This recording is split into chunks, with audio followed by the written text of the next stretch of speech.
Estamos de volta para o segundo bloco do programa Tribuna Livre. A palavra com a Asuero Voronez, que vai falar das rotas que foi dada aqui a dica pelo Alex. Eu queria resgatar uma pergunta do Osmir que não ficou sem resposta, que sobre o Acordo de Paris, né, que eu critiquei naquela palestra que foi feita. Na verdade, o Brasil está tentando ser mais realista que o rei, viu, Osmir? Porque nós assumimos voluntariamente metas de recuperação e de preservação de tal ordem, sem imposição de nenhum outro país, foi uma coisa voluntária, de tal ordem que, para ser cumpridas agora, vai exigir da sociedade brasileira um esforço enorme. Para se ter uma ideia, uma delas é reflorestar 12 milhões de hectares.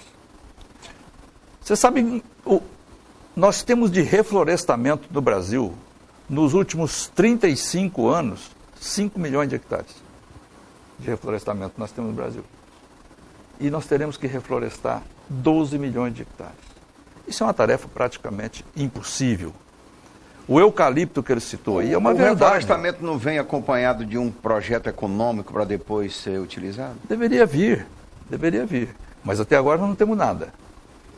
Nós temos aí um novo Código Florestal que está trazendo através do chamado CAR, que é o Cadastro Ambiental Rural, que todos os produtores já fizeram, têm que fazer, quase todos já fizeram, exatamente. E agora nós estamos com as nossas propriedades abertas nos computadores de todos os ambientalistas e das autoridades ambientais do país, né? Para que não precise ir lá na tua propriedade para fazer nada, basta no computador ele faz tudo. Pune, emite multa, então nós temos que colocar o código agora em execução, né? Porque é uma oportunidade das pessoas se regularizarem também.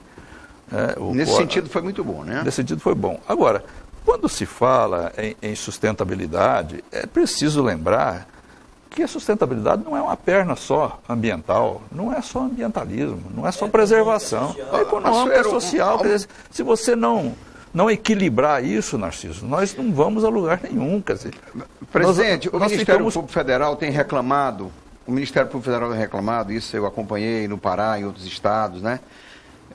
De que as multas que são dadas, elas nunca foram pagas pelos pecuaristas, pelos que exploram o solo, a madeira. A legislação brasileira... Saiu, inclusive, a semana retrasada. Sim, mas a legislação brasileira permite vários graus de recurso. Então, as pessoas usam o que a lei lhes concede. E permite também, agora, equivocada, que o fiscal arbitra o tamanho da multa que queira. Exatamente. Que isso é absurdo. Exatamente. Como é a fiscalização do Ministério do Trabalho. Não é? Que está essa briga do trabalho escravo aí, que nós tentamos definir no Congresso Nacional o que é trabalho escravo. Porque hoje o trabalho degradante, ou seja, uma água que não está muito limpa, ou uma cama que não está na medida exata, isso não é trabalho escravo. Isso merece uma punição, uma multa por isso, porque não está enquadrado conforme a lei determina, mas tem muita diferença para trabalho escravo. Não, merece um reparo. E todo o trabalho degradante, o fiscal, que lá foi aprovado no concurso ontem, vai lá e mete a caneta, entendeu? Até inviabilizando a pessoa, colocando a pessoa num cadastro nacional de escravagista. Quer dizer, é um absurdo. Impede até o acesso ao crédito, né? Porque impede até o acesso ao crédito isso. Exatamente, impede o acesso ao crédito também. É uma série de desastres na vida das pessoas. Ô, Asuero, porque na concepção mais racional e humana que pode existir, quando se falou em sustentabilidade, quando se produz aqui no Brasil sustentabilidade, os xiitas ecológicos pensam só no viés ambiental. Viés ambiental. Quando o objeto central da política de sustentabilidade é o homem. É o homem. É claro, é claro. Não adianta implementar nenhuma política de sustentabilidade se o homem se torna miserável. Agora mesmo nós não estamos colocando o homem amazônico nas espécies em extinção, né, do jeito que vai. Mas você colocou, Osmir, a questão do zoneamento. O zoneamento deveria, sim, ser um grande indicador de investimentos. Ou seja, onde é apropriado... Iniciou no governo do Flaviano, né? 86, Foi. né? Ele está na terceira fase, na verdade. Mas Ele foi, concluído iniciou totalmente, no governo, mas foi o governo Iniciou no governo foi o Flaviano. governo do Jorge Foi o Viana Jorge Viana que implementou realmente. deu Foi um grande que- salto nisso foi e que tudo ele- e fez. Que era necessário fazer, a lei previa, o Acre foi bastante de vanguarda nesse Tem processo. referência no Brasil Só inteiro. que o zonamento deveria permitir uma flexibilização da lei, de acordo com as vocações estabelecidas, identificadas, técnicas, pelo zonamento.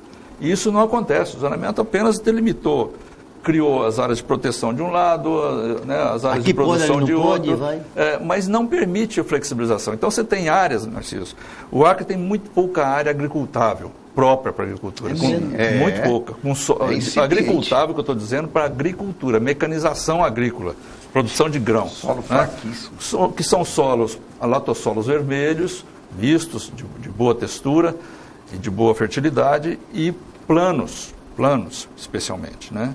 Que não podem ser acidentados. E esses solos mais argilosos, que você vê aí, que a gente chama de tabatinga, às vezes nem é tabatinga, mas é muito argiloso, nessa época de chuva você não anda com máquina, então a colheita ocorre na época da chuva. Então é um impedimento sério que fatalmente a tecnologia no futuro vai resolver essas problema coisas. geológico. Mas hoje não dá. É um problema físico da terra, não é químico. Quimicamente ela é rica, mas fisicamente ela é complicada de trabalhar. Então, essa parcela que está aqui na região de Senador Guiomar, indo para a Boca do Acre, Acrelândia, Plasticaço, Capixaba, que é uma região ótima para isso. É o platô. Essa região deveria, a lei, contemplar um maior uso das propriedades, né? Então, se compensava com reservas, onde fica mais difícil ser explorada, e nós usaríamos melhor essas áreas. Nós ficarmos com 12% apenas, ou 13% do Estado, para exploração de atividades econômicas ligadas à agropecuária, é muito pouco.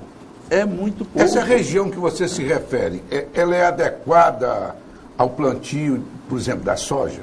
Sim, sim. Eu tenho, se quiser ver, convido vocês a uma visita lá na minha fazenda, eu estou com uma área boa de soja plantada. Então qualquer Muito Mas não é bonita. proibido plantar soja no Acre, não? Não, a limitação... Houve uma lei no passado, feita pela deputada Nalu Gouveia na época, mas a lei ela tinha prazo para ser revogada.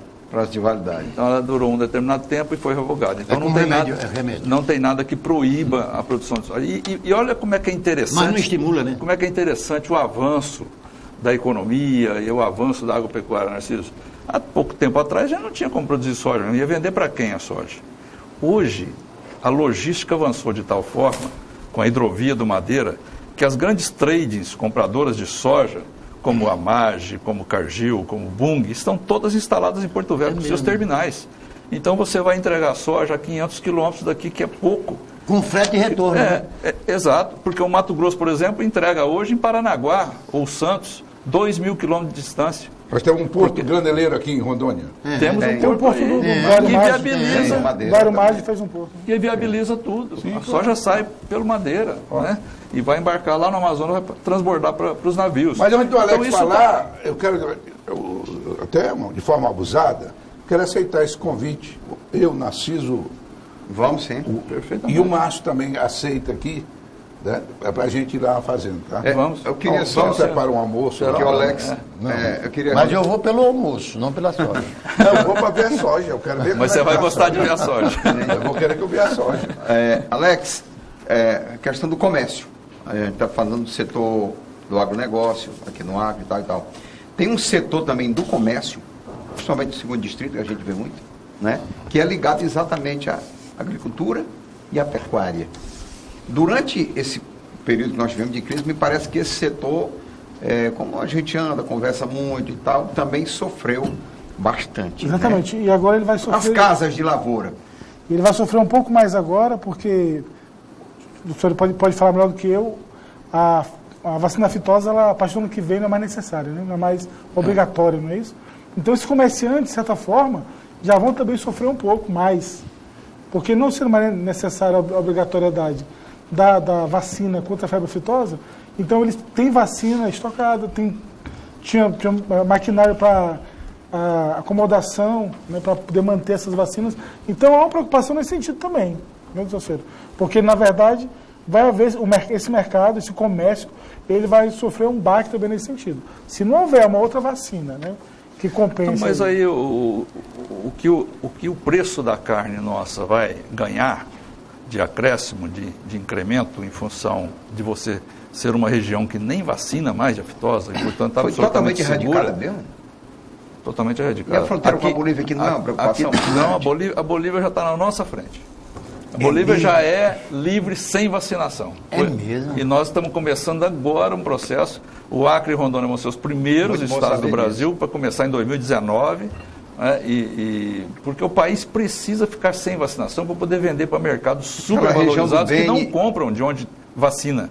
Onde haja suspeição não compra. Tipo Coreia do Sul, Japão, Singapura, não compram onde vacina. Tem que ser sem vacinação. É mesmo. Para garantir realmente que o vírus não esteja presente. Então, é um avanço e eu acho que há uma compensação. O preço da vacina de aftosa não é tão importante assim. É claro que as casas aproveitavam para vender de vermífugo, etc., mas isso tudo é fácil de superar. Eu acho que é um ganho de status. É um ganho de status sanitário, né, e de qualidade da carne do Acre que precisa ser... Agora, só continuando, então, a questão do comércio é triste a gente relatar, porque assim, a nossa economia não é uma economia pujante. A gente vive assim, o que a gente... Não é que é já um gatilho mental, mas a nossa economia é do contra-cheque, de modo geral. E aí tem alguns outros fatores, como fatores de mercado. Esse é que alimenta o comércio mesmo. Fatores como a questão dos impostos, infelizmente também, tem prejudicado muito os empresários. Né? O empresário tem sido massacrado, não está aguentando mais, ele não tem aguentado. É uma questão que talvez não vá solucionar agora.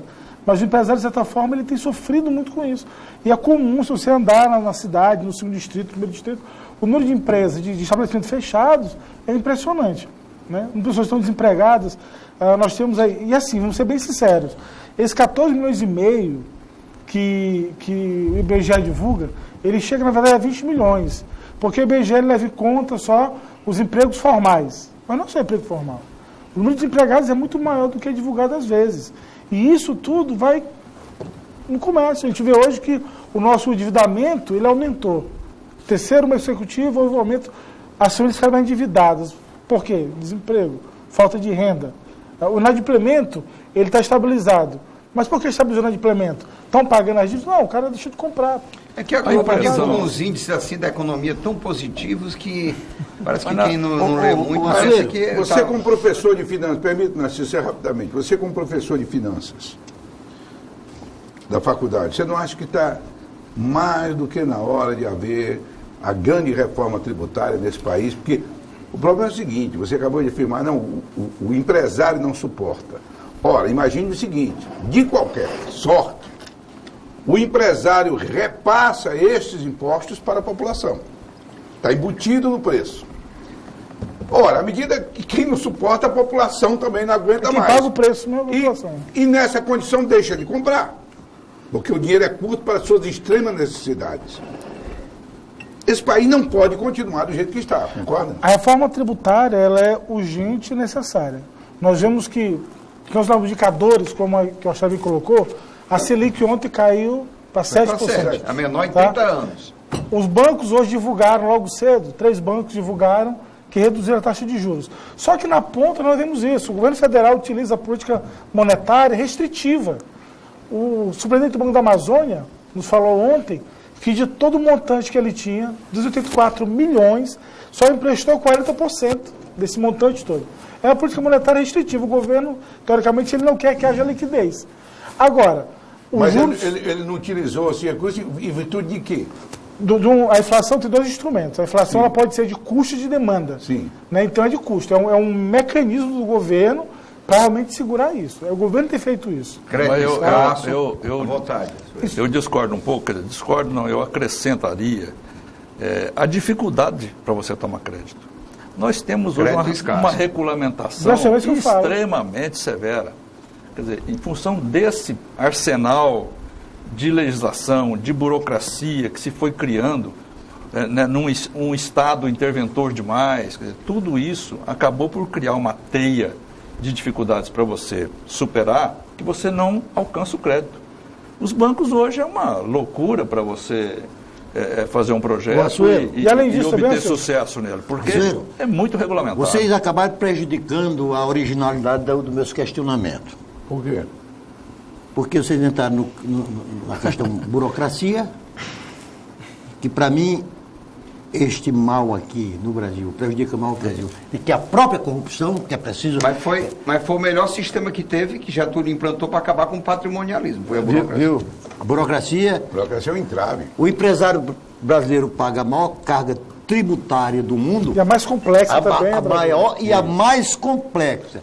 E o empresariado brasileiro enfrenta hoje a menor escassez de crédito da sua história. Aí, essa é a dificuldade. Aí, por outro lado, nós temos, porque com o meu voto, Temer não seria presidente da República.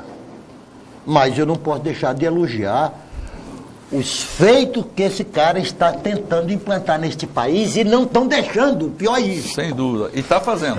Aos poucos vai fazer. No feito e na raça. Baixou a inflação de 10,5% para 3,04. Para baixo da meta. Que é 4,5%. Baixou o juro de 14,5% para 7%, e com viés de baixa, que vai baixar o mês vem para 6,5%. Tem o espírito, talvez até pela impopularidade dele, se for por isso, graças a Deus, a menor taxa de aprovação de todos os presidentes da história do Brasil. E por que é que não se elogia e se estimula o presidente Temer a fazer as reformas que são, aí sim, absolutamente essenciais, indispensáveis e urgentes? Mas sim, eu só dar um pitaco antes de ouvi-los. Antes de ouvi-los. Dá um pitaco. Porque a nossa classe política é a coisa mais irresponsável que nós temos. Nós temos que reconhecer isso.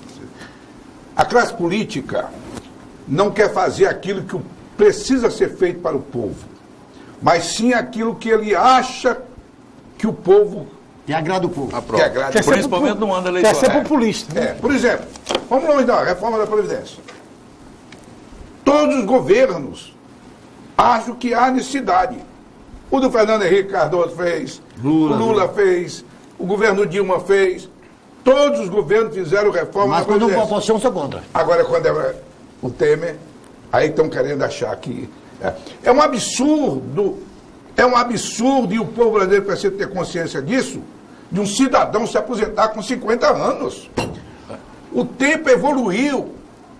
É um absurdo. O homem hoje, o tempo médio de vida do brasileiro está 75 anos. Quer dizer, você teria 25 anos de contribuição. Não chega aos 140 do Temer, mas... Você que a gente está vendo o bônus demográfico. A população envelheceu. Envelheceu. E a população que é econômica diminuiu. Quem vai sustentar isso? A reforma da tributária é urgente. Esses índices e indicadores foram bons, excelentes.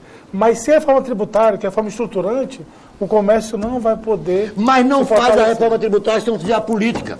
Se não vai a política, se não fizer a econômica. Quer dizer, esse país... Administrativa. Esse país está envolvido num cipual de... Nós vivemos um capitalismo meio às avessas, né? Porque nós temos um Estado gigantesco, né? Estatais demais. Isso tudo custa muito caro. Salários altíssimos. Esse dinheiro é uma casta que vive de salários altíssimos. Esse dinheiro tem que sair da onde? Do povo. Do povo. Da viúva. Da viúva. Então, fica caro produzir no Brasil. Sendo caro produzir no Brasil, há menos investimento, há menos emprego. E assim, quer dizer, essa cadeia é uma cadeia. Então, se você não reforma o Estado brasileiro, para diminuir, enxugar esse Estado, para ele ficar menos caro, para ter recursos para investir, coisa que não tem. Roberto Campos disse, a senhora, a guisa disso, que o capitalismo brasileiro, ele foi condenado antes de nascer, antes de ser implementado, né? Aí vem essa condenação, o capitalismo. Até a nossa senhora, a Astera, que estava defendendo o socialismo como regime ideal, não foi isso? Eu estou dizendo o seguinte. Não chegou a todo. Não, eu estou dizendo o seguinte. Não chegou a todo. É interessante. Porque o que se constata, eu tenho até que chamar o intervalo, mas vou ter que fazer aqui a explanação. Você pode fazer. É de que o capitalismo já venceu essa batalha. E não é verdade. Ninguém sabe daqui a 100, 200, 300 anos como é que vai ser e qual é o regime ideal. Porque o capitalismo continua. A crise de 2008 já foi prevista pelo não militante político, eu quero falar do filósofo Karl Marx, a de 2008, tanto é que a partir de lá, os livros dele estouraram nas bancas em todo mundo. Não, o Piketty. Foi o Piketty, não. Foi o Piketty, foi. Thomas Piketty. Thomas Piketty. Então, há essa questão. Tem que chamar o intervalo. Volto já já.